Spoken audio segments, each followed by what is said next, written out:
ಕಾಂಗ್ರೆಸ್ನ ಬಿಟ್ಟು ಇಳಿಯೋಕೆ ಸಜ್ಜಾದಲ್ಲಿ ಅವರೇ ತಮ್ಮ ಉತ್ತರಾಧಿಕಾರಿಯನ್ನ ಆಯ್ಕೆ ಮಾಡಬೇಕಾಗುತ್ತೆ.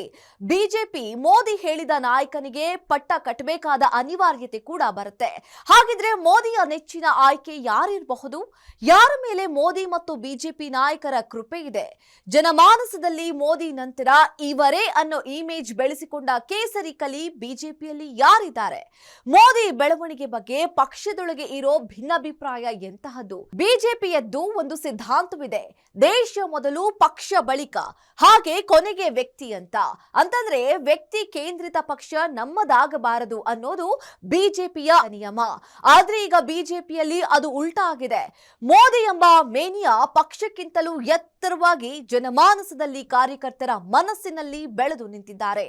ಈಗ ಮೋದಿ ನಂತರ ಯಾರು ಎಂಬ ಪ್ರಶ್ನೆಗೆ ಉತ್ತರ ಹುಡುಕಲು ಹೊರಟ್ರೆ ಹಲವು ಸಿಕ್ಕುಗಳು ಬಿಜೆಪಿಯಲ್ಲಿ ಕಾಣಸಿಗುತ್ತವೆ. ಕಾರಣ ಮೋದಿ ಕಳೆದ ಒಂದು ದಶಕದಲ್ಲಿ ಬೆಳೆಸಿಕೊಂಡ ನಾಯಕತ್ವದ ಪರಿ. ಇದರಾಚೆಗೂ ಮೋದಿಗೆ ಪರ್ಯಾಯವಾಗಿ ಯಾವ ನಾಯಕರಿದ್ದಾರೆ? ಉತ್ತರಾಧಿಕಾರಿ ಅಂತ ಗುರುತಿಸುವುದಾದ್ರೆ ಯಾರಿಗೆಲ್ಲ ಚಾನ್ಸ್ ಇದೆ?